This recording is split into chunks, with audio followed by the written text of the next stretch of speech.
Imagine this. You're simply sitting on the steps outside a storefront, just to breathe. You're not doing anything wrong. You're not causing trouble. You just have a skin color that doesn't match most people in that neighborhood. A police officer approaches. No greeting, no reason. Just one condemning glance. Then a cold pair of handcuffs snaps around your wrists. What would you do?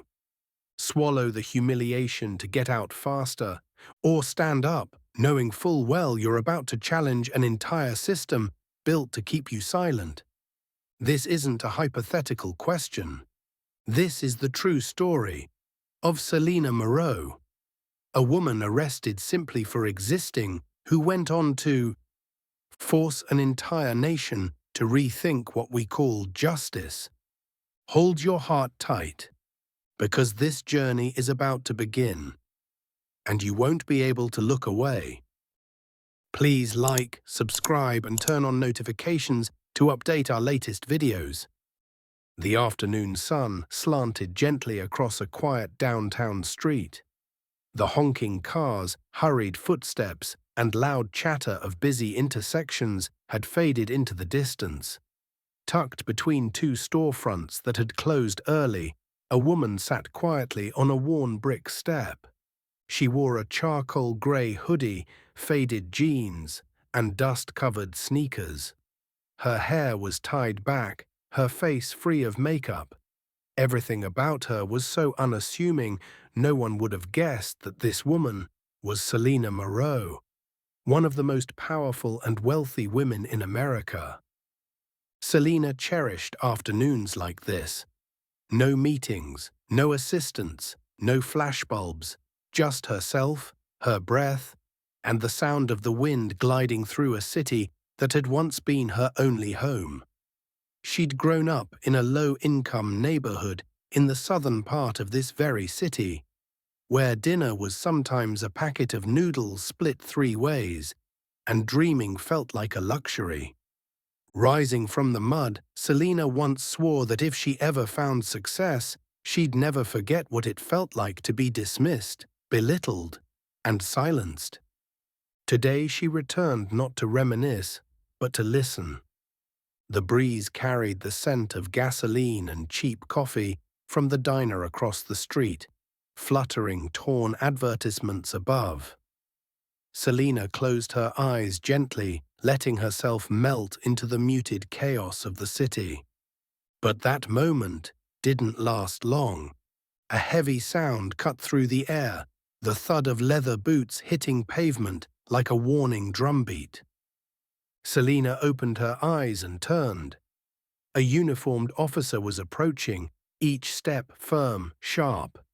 His face scowled, his eyes already judging the woman on the stoop as if she were guilty by default.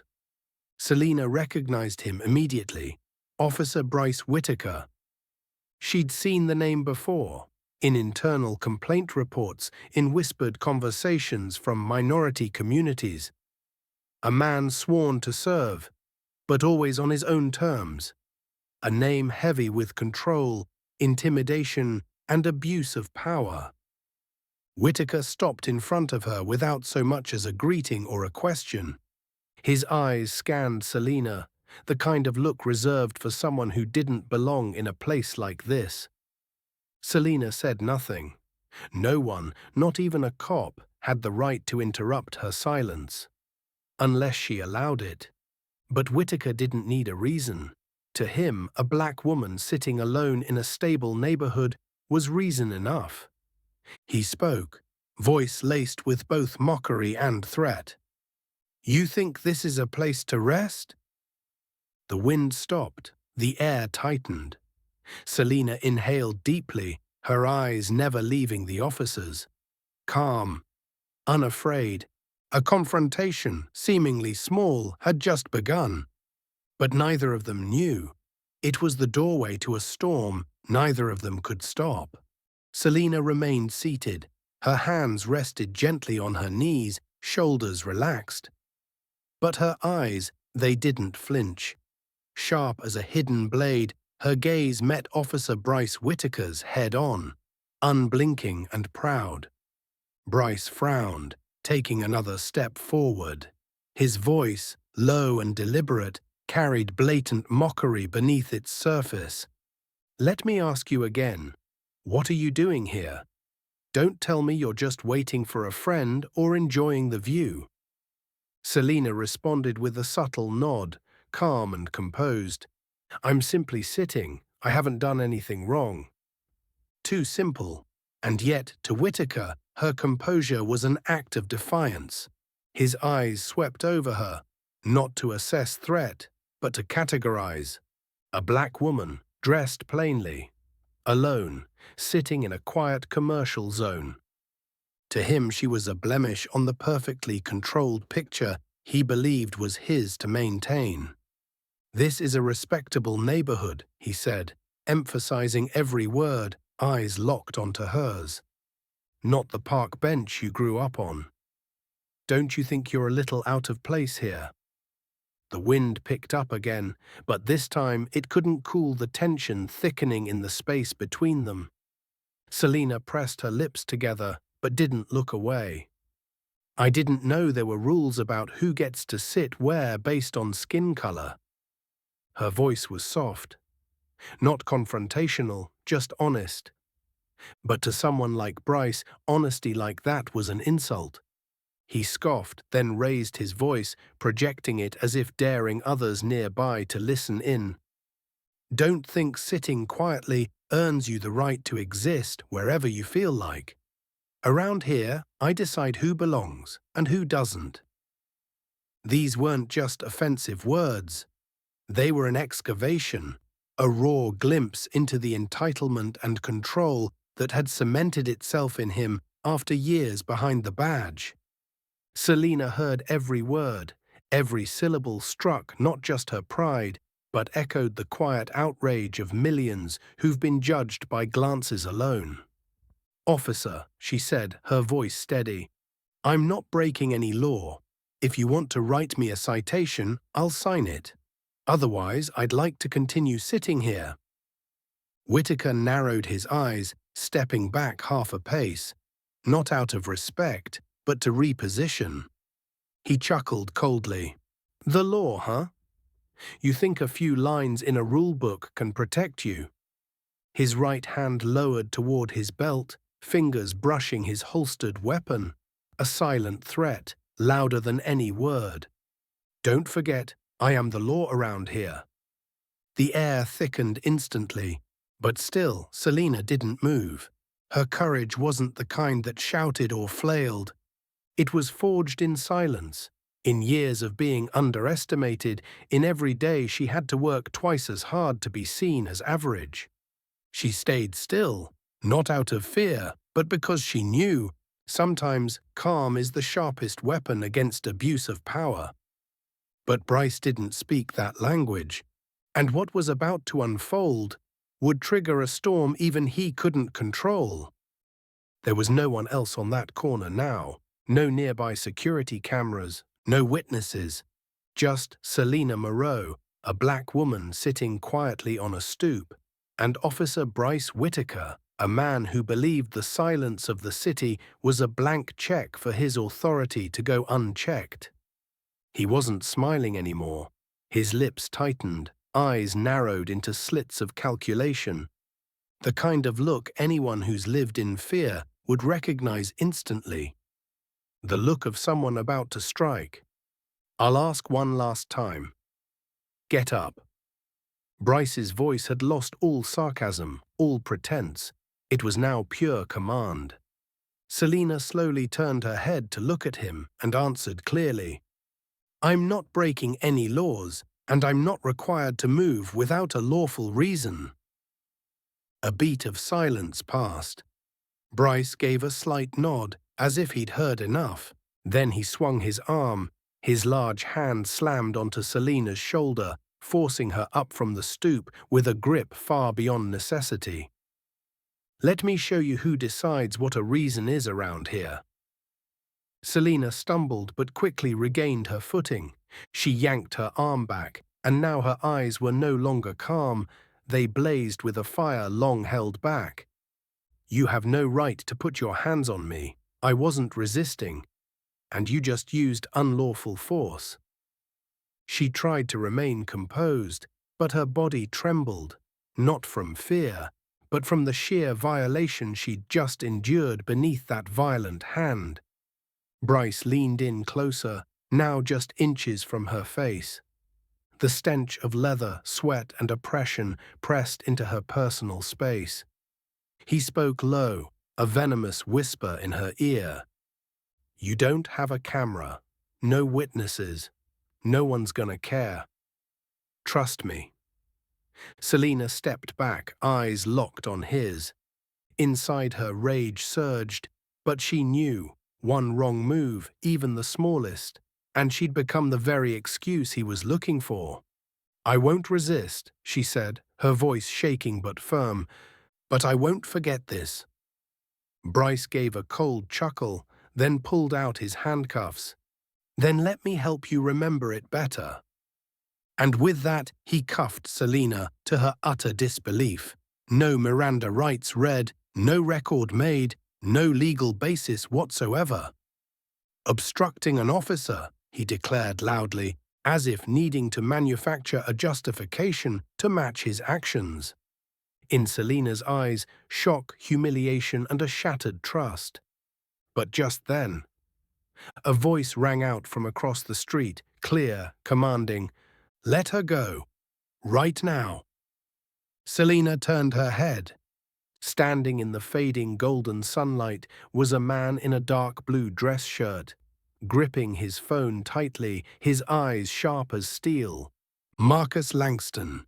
A new confrontation against a man who feared no badge was about to begin. Selena turned her head sharply. In her eyes wasn't just shock, there was hope. That voice, so firm, so weighted, belonged to none other than Marcus Langston, the man who had stood beside her through boardroom deals and the quiet, ordinary moments of life. He wasn't wearing a suit, no badge, no paper title or official authority. But his posture said everything. Marcus crossed the street as if the pavement itself trembled beneath his stride. Every step was a message. "I'm not afraid. And I see everything." Bryce turned, raising an eyebrow. "Who are you?" he asked, his tone tinged with disdain. "This is police business. Back off." But Marcus didn't back off. Instead, he took another step forward and pulled out his phone, the camera already recording. The red recording light blinked, reflected in his furious eyes. "I witnessed the entire interaction. I'm recording now. She didn't resist. She didn't do anything wrong. And if you don't take your hands off her immediately, I will sue you personally for abuse of power and unlawful detainment." Bryce flinched, just slightly. The name Marcus Langston wasn't unknown to those with power. A lawyer, a civil rights attorney in fact, with a reputation for winning major cases. But what truly gave Bryce pause was the camera. In the age of social media, truth spreads in hours, and he knew. Not even the system could always sweep things fast enough. "You're not allowed to film an officer on duty," Bryce hissed. Marcus replied coldly, "I'm recording a white man with a weapon handcuffing a black woman for sitting still." Silence fell. Selena, her eyes still veiled in shadows, whispered, "Marcus, don't let them turn me into a silent victim." Marcus clenched his fist. "I didn't come to see you silenced. I came to remind them. We don't bow our heads anymore." Bryce's hand moved to his holstered weapon. His default reflex when losing control, but this time he didn't step forward. "I'll call for backup," he threatened. "Good," Marcus answered, calm and steady. "The more witnesses, the better." Moments later, the wail of sirens echoed in the distance. A second patrol car sped toward them. But this time, Selena knew she wasn't alone. In Marcus's hand, the phone kept recording. But what it captured was more than just footage.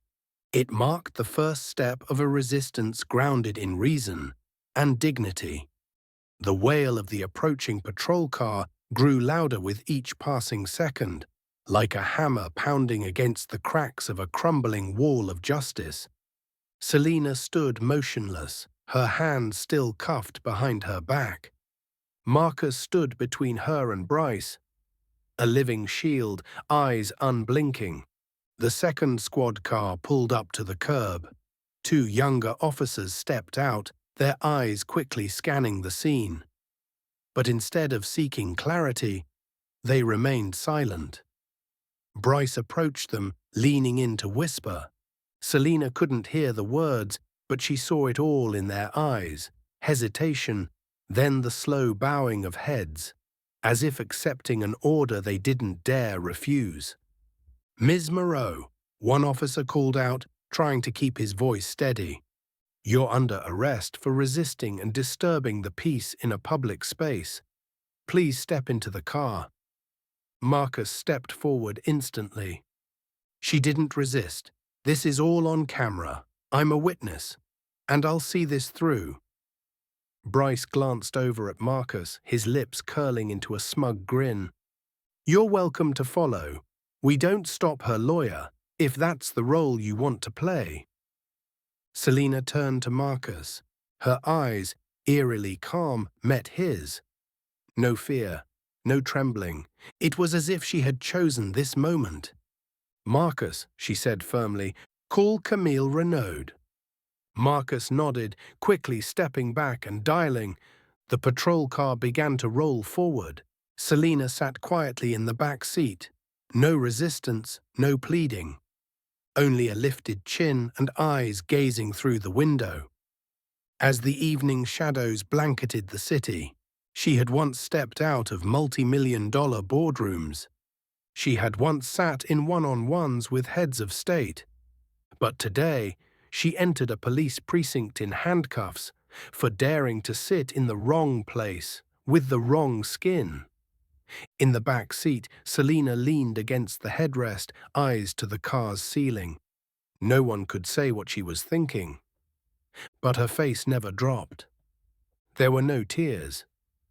"If you want to claim justice," she thought to herself, "sometimes you have to trade your freedom to defend it." The flickering neon light above the Westbridge Police Department cast a cold glow on the cramped interrogation room.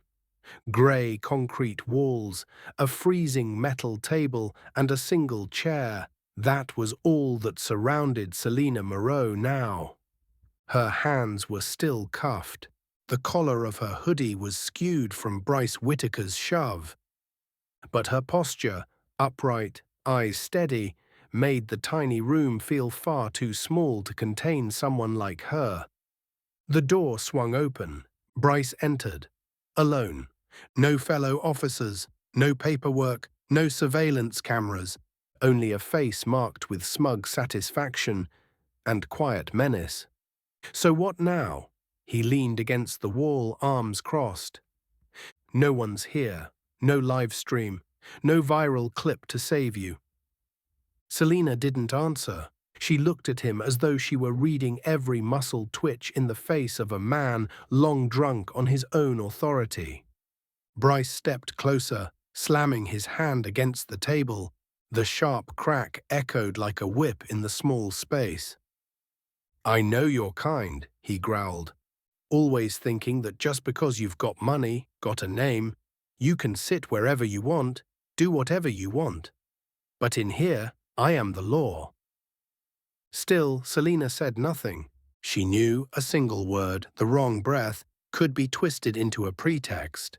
And more than anyone, she understood. When confronting abusive power, silence can be the loudest form of resistance. But Bryce couldn't stand that silence. He leaned in closer, eyes like blades trying to shred her dignity. "You think you're special, think some headline's going to come to your rescue. I've done this to hundreds before you, and no one remembers them. No one cares." Selina looked him directly in the eye. And for the first time she spoke. "You're right. No one remembers them. But this time it will be different. Because I'm not just here to protect myself. I'm here to end the silence you've built your life around." Bryce froze. He hadn't expected that, not from a supposed victim, but from someone who had clearly come prepared. "You won't win," he hissed. "This system was built to protect me, not you." Selena tilted her head slightly, gaze unwavering. "I don't need to win today. I just need you to fear tomorrow." Bryce clenched his jaw. He turned abruptly, slamming the door as he left, leaving Selena alone within four cold walls. She exhaled slowly. No one saw the exhaustion behind each breath.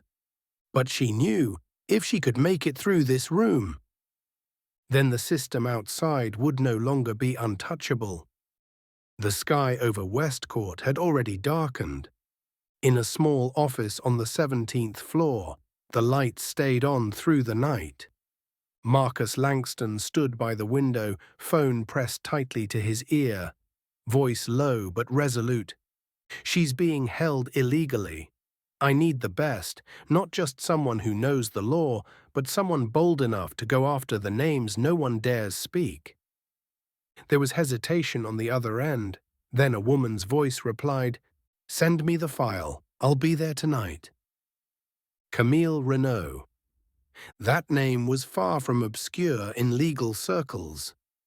A Haitian-born powerhouse, Camille had once stood in federal court against forces 10 times more powerful than herself. No one ever called Camille easy to persuade, but if she had said yes, the game was about to change.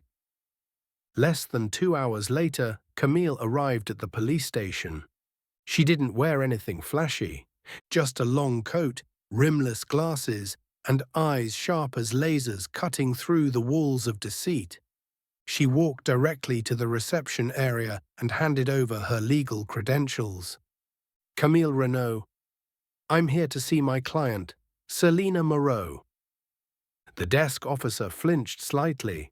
The name Moreau made him hesitate, but Camille left no room for delay. She was arrested without proper procedure, no documentation, and without legal representation. "If you don't want to see me in front of the national press tomorrow morning, take me to her now." Minutes later, Camille was led into the interrogation area. When Selena saw her walk in, under the harsh white light of the holding room, it took just a second to understand. She was no longer alone. "I'm Camille," she said, sitting across from her, "and I'm not here to comfort you. I'm here to fight with you." Selena nodded slowly, her voice hoarse but clear. "I don't need someone to speak for me. I need someone who's not afraid to speak the truth." Camille smiled, a rare smile, but one that carried weight. "Then let's begin." And they did. That very night, Camille demanded copies of all detention paperwork, recorded a new statement from Selena, checked her physical condition, and, most importantly, immediately contacted national press outlets. Marcus, still waiting in the lobby, received a text. "She's safe. Begin the offensive." Within 12 hours of her arrest, one of the most powerful women in America had officially become the center of a case poised to shake the nation. Not because of her wealth, but because she dared to challenge silence and shatter prejudice.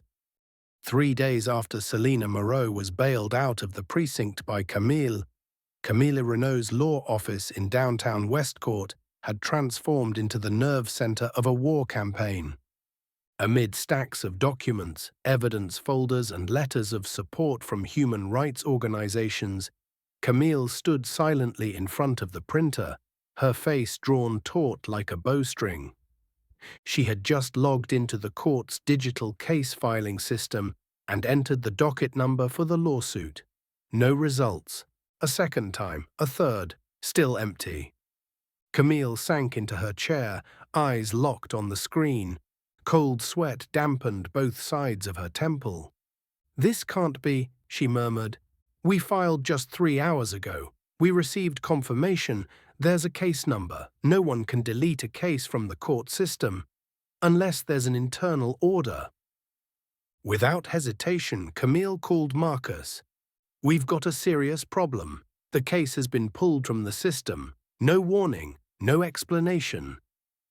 Marcus clenched the phone, his jaw tightening. Who has the power to do that? Camille paused for a few seconds. Only one person, Thomas Durrell, Deputy Chief of Police. And he's no stranger to Bryce Whittaker. She didn't have to explain further. Marcus understood instantly. The system's self-preservation reflex had kicked in, and it wasn't about to let a black woman take a police officer to court without a fight. Selena was informed that afternoon. She didn't look surprised. She simply closed her eyes for a moment, as if checking her own pulse, then spoke slowly. "So they've shown their hand. We're no longer fighting a man, but an entire rotten structure." Camille nodded in agreement. But before they could map out their next step, a message from an unknown number flashed across Camille's screen and changed everything. "I have what you need, and I'm ready to come forward." JP, Camille read it, eyes narrowing. Marcus glanced at the screen, then looked up. Julian Park. A name thought to have vanished from the force after taking an extended leave. A young officer who had once served under Bryce Whittaker, and who, like many, had remained silent. But if he was coming back now...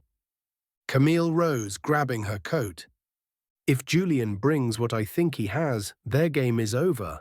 They operate in the shadows. Then let's drag the light straight into the darkness they've been hiding in." And from that moment forward, the battle was no longer just between Selena and Bryce Whittaker. It was between light and shadow inside a system that once seemed untouchable. The sky had turned a smoky grey as Camille, Marcus and Selena entered a small cafe in Southwest Court. The place was nearly empty, its wooden tables worn with time, the only sound coming from the quiet hiss of the espresso machine in the corner. A man sat with his back to them, wearing a faded army green jacket and a baseball cap pulled low. Camille recognized him instantly. "Julian Park?" The man turned around. His eyes were tired, his sockets deep from sleepless nights. But in their depths was something unmistakable. Resolve. Julian stood, shook each of their hands, including Selena's. "I owe you an apology," he said quietly. "Not for what I did, but for how long I did nothing." Selena looked at him, composed. "Silence is a choice too, but if today you choose to speak, I'm listening." Julian nodded and opened his satchel. He pulled out a thick folder marked confidential, along with a USB drive. "This is all the internal data, copies of deleted reports, recovered footage from internal cameras they thought had been overwritten, and most importantly, recorded conversations between Bryce Whittaker and Deputy Chief Thomas Durrell. In them, they discuss how to soften the record, erase your name from the system, and assign the right officers for patrol that day." Camille plugged the USB into her private laptop. She silently scanned the first few files. Within seconds, she exhaled sharply. This isn't just a deletion. This was a coordinated scheme to cover up misconduct. They weren't just protecting Bryce. They were protecting the system that allows Bryce to exist. Marcus clenched his fists. "What we needed from the inside, we have it now." Selena was still looking at Julian when she asked a question no one expected. "Why now?" Julian looked up. His voice was steady, but there was moisture in his eyes. "I used to think staying silent protected my family, my job, my pension. But when I saw you being handcuffed, dragged away for simply sitting still, I saw my mother in that moment. And I knew, if I stayed quiet, I was no longer the man she raised me to be. Camille placed her hand on the folder. Are you ready to testify publicly? Your name will be on every document. They'll come for you. Julian inhaled deeply, then nodded. For the first time in my life, I'm not afraid of being seen. A brief silence settled over the room, but it was no longer the silence of avoidance. It was the silence after a declaration of war. Selina looked around the table, Camille, Marcus, and now Julian, and gave a quiet nod. We started on a doorstep. Now we have enough ground to build an entire front line. That night, as Marcus Langston returned to his penthouse in Midtown, the city lights still blazed brightly. But inside he felt cold, because waiting for him in the mailbox outside his apartment was an unmarked envelope. Inside was a faintly printed photo, but clear enough. It showed his 7-year-old daughter, Amelia, stepping onto a school bus after class. In the lower corner of the photo, a typed message read, "Lawmakers should remember, they have children too." Marcus clenched the photo. The veins on his temple pulsed. He didn't scream. He didn't smash anything, but the look in his eyes as he stepped inside had changed. The moment Camille saw him, she knew something serious had happened. Not long after, Selina's phone rang. An anonymous email, no subject line, just 2 attached images. One showed her apartment building from a distance, captioned, "Nice place." The other came from a garage security camera, showing someone had tampered with her car's lock, but taken nothing. Camille, now staring at both laptops, darkened with concern. This is no longer a warning, this is psychological warfare. Selina sat in silence for a long moment, then slowly spoke. I thought I understood what dirty power looked like. But now, I see just how far they're willing to go. Marcus was still gripping the photo of his daughter, as if holding a ticking grenade pressed against his heart. They know they're losing in court, so now they're turning to personal threats. Camille stood up, pushing her chair back. They think they can scare us. Then let's teach them a lesson. When you go after our families, you've picked the wrong enemy. The next morning, Camille and Selina held an emergency press conference in the lobby of Westcourt District Court. No announcements, no PR team. They simply laid out the photos, the threats, and the camera footage evidence on a table.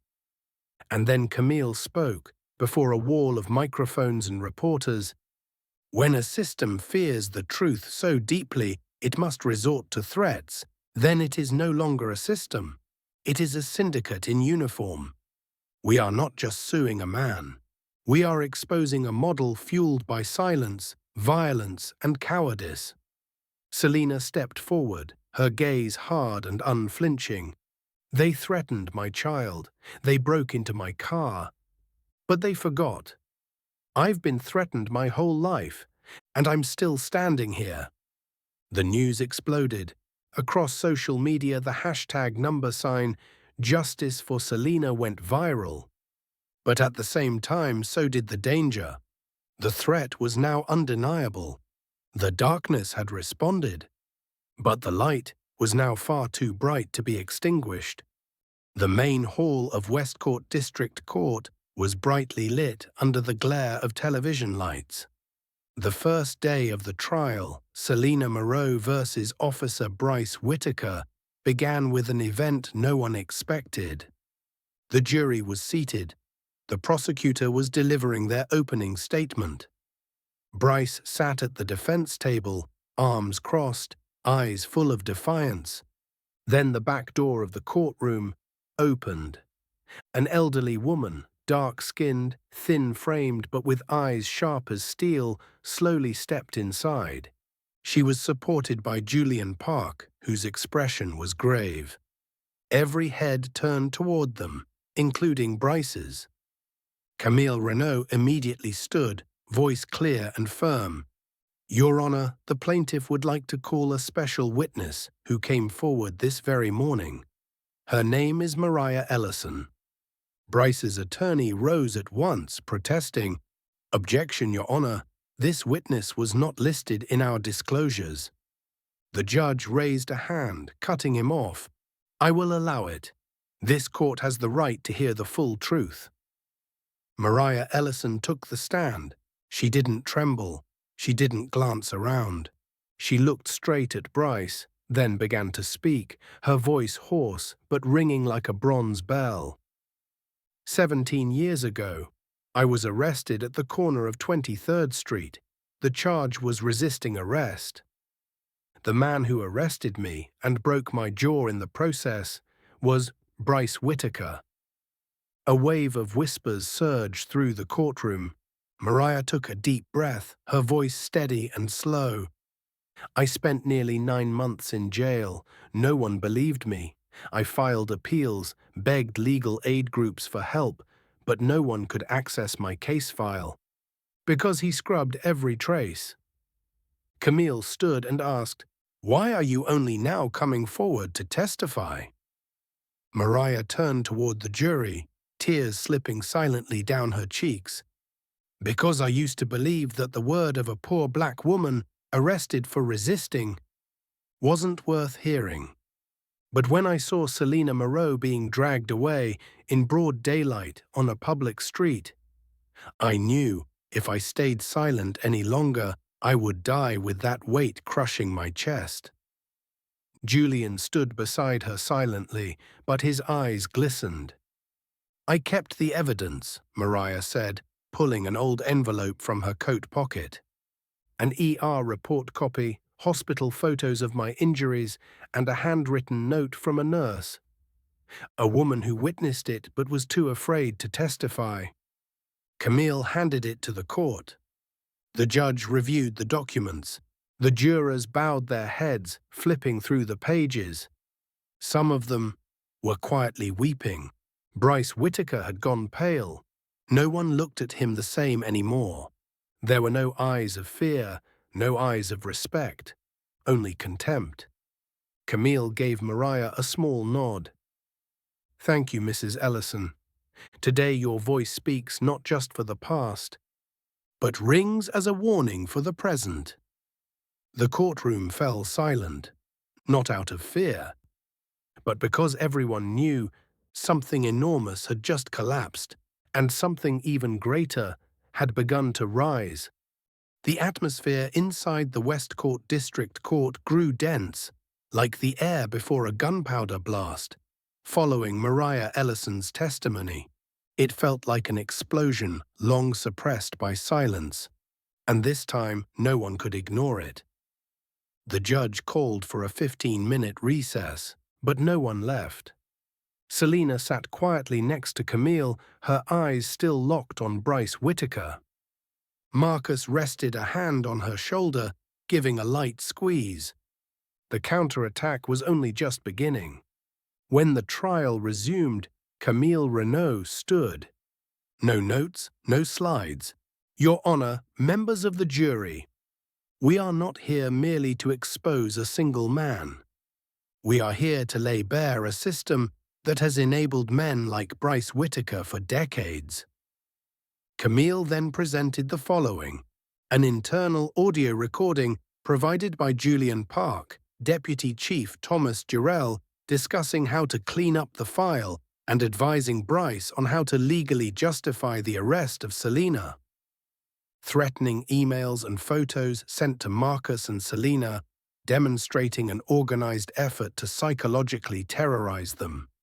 Tampered court data records proving that Selena's case had been wiped from the court's filing system within 36 hours of submission by someone with high-level internal access. No one in the courtroom even dared to breathe. Camille walked to the center of the room, her eyes sweeping across every juror.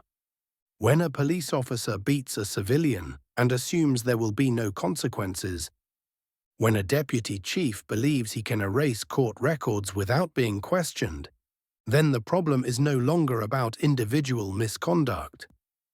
It's about the protection the system grants to wrongdoing.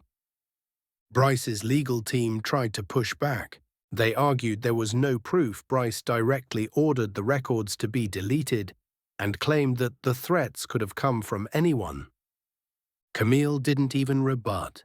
Instead, Julian Park stepped onto the witness stand.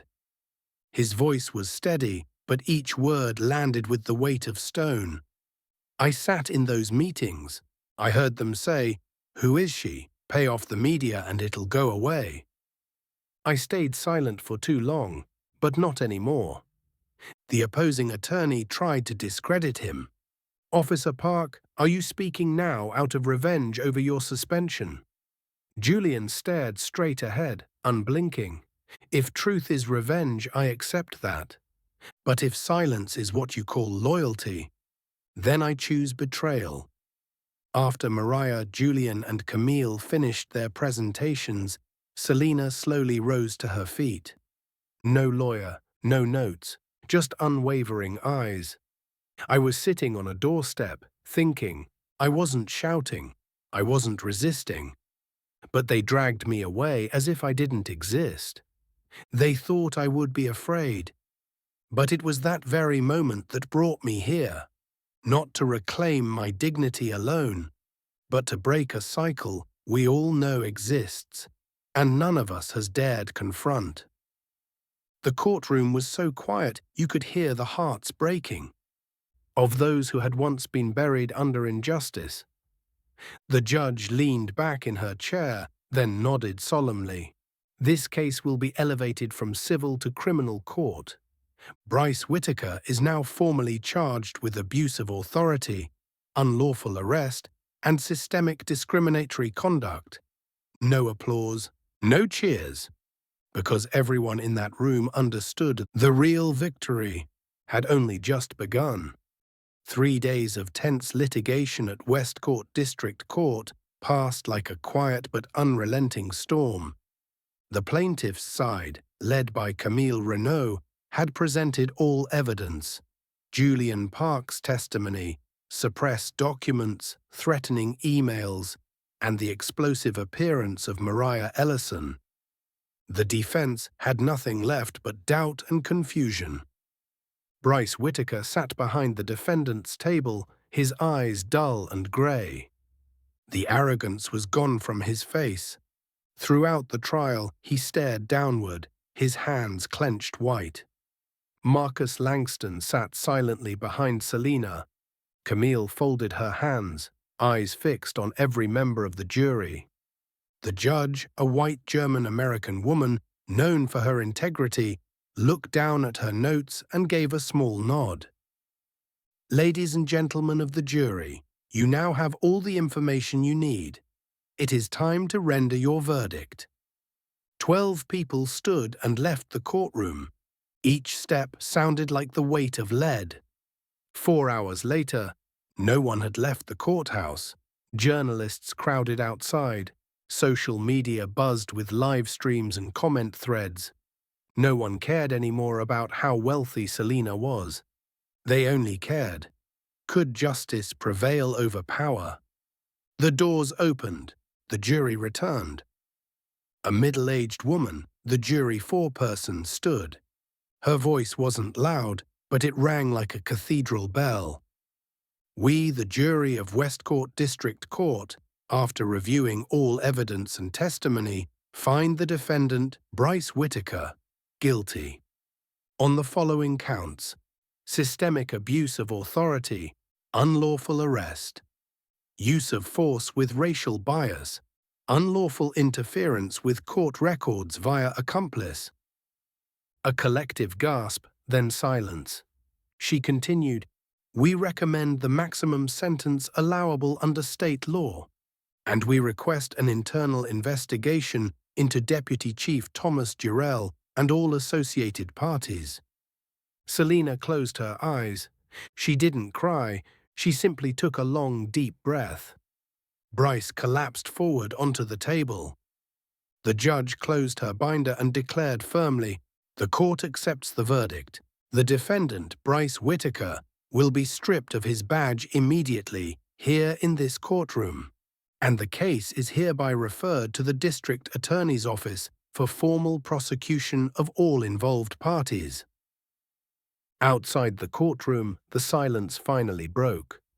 No chants, no banners, just a wave of applause, slow, steady, and thunderous, like a drumbeat pulsing through the heart of the city.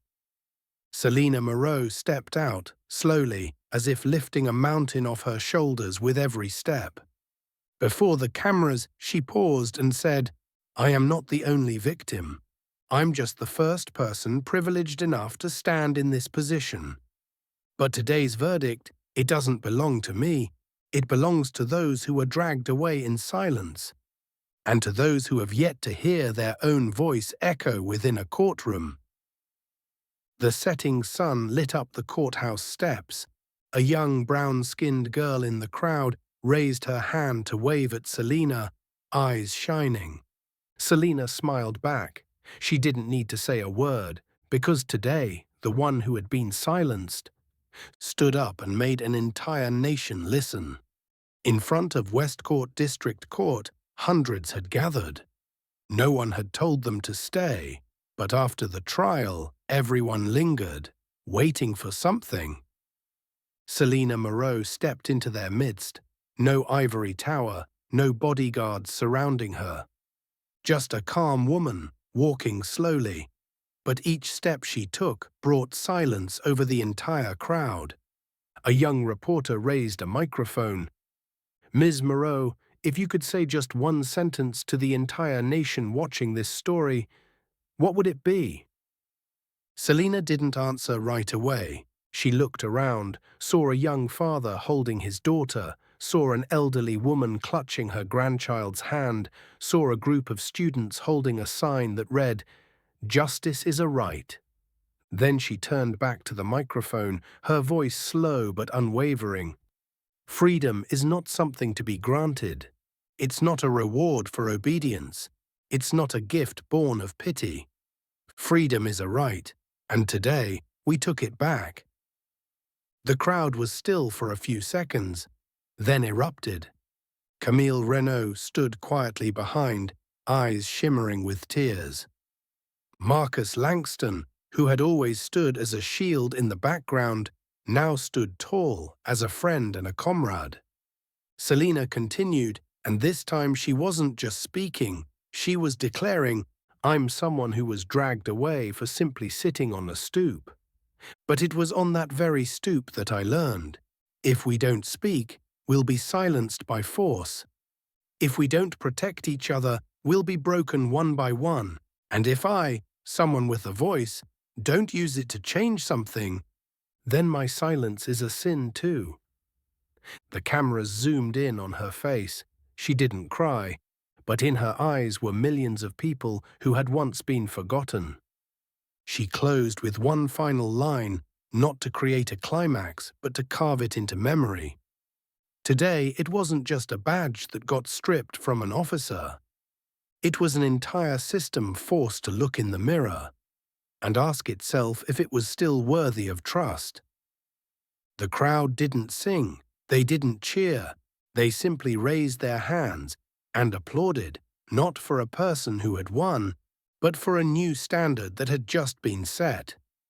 Selena Moreau turned to leave, but before stepping off the courthouse steps, she looked back, as if staring into the eyes of the next generation, and she knew. This fight wasn't over, but from this moment forward, it would never be fought alone again. 2 weeks after the historic trial at Westcourt District Court, the oak doors of a downtown building swung open, not to a corporate headquarters, nor to a law firm. On the freshly hung sign, the scent of new paint still lingering, golden letters stood out boldly. The Moreau Foundation for Legal Equity. Legal aid for victims of violence and discrimination. Inside, light flooded the space. There were no flags, no banners, just people, of every skin color, from every walk of life, arriving from different counties and states, each carrying their own story. In a modest conference room, Selena Moreau sat beside her three battle-worn allies. Camille Renaud, the sharp-witted attorney, now legal director of the foundation. Marcus Langston, once the quiet protector, now head of community coordination. Julian Park, former officer, now security advisor and internal investigations trainer. Across from them sat a young woman who had just filed a report, her wrist broken by police while carrying her daughter away from a peaceful protest. Selena listened. No notes, no interruptions. When the woman choked up and could no longer speak, Camille gently placed a hand over hers. "We believe you. And this time, you won't be alone." At the end of the day, when everyone else had left, Marcus asked quietly, "Did you ever think that the moment you were dragged off that street would lead to this?" Selena looked out the window. The late afternoon sun filtered through the leaves, casting soft shadows on the grey-tiled floor. "That day," she whispered, "I felt so small, so powerless. But then I realized, when one voice is silenced with enough force, it shatters into hundreds of others and carries farther than we ever imagined." Camille stepped forward, holding up a new file folder. 17 new cases in the last 3 days. Real people, real wounds. "You think you've got the strength to go the distance?" Selena smiled, not brightly, but deeply. "We don't need to go fast. We just need to go together." On the homepage of the Moreau Foundation's website, a simple font displayed one powerful line. "Not everyone has a voice, but everyone deserves to be heard." And so the journey continued. No more cameras, no more courtrooms, just people, once forgotten, and others who chose never to look away again. Selena Moreau was no longer just a billionaire. She had become the face of a new wave of justice. And the most beautiful part, she was no longer alone. Not everyone who's been dragged through the streets gets the chance to return with a victory. Not everyone who's been dismissed gets a podium before justice. And not everyone who's been silenced gets to make an entire system listen. But Selena Moreau did. Not because she's a billionaire, but because she refused to live in a world where silence is considered safety. This story doesn't end with a verdict. It begins with a choice. To stand up, even when no one else is standing with you. And now, as Selena walks no longer alone, neither do we. If you've ever felt overlooked, misjudged, or forced into silence, remember, you are not alone. Justice is not a destination, it's a journey. And every voice matters, as long as you have the courage to use it. If this story moved you, share it. Because you'll never know. One video might just open the path for someone to reclaim their voice.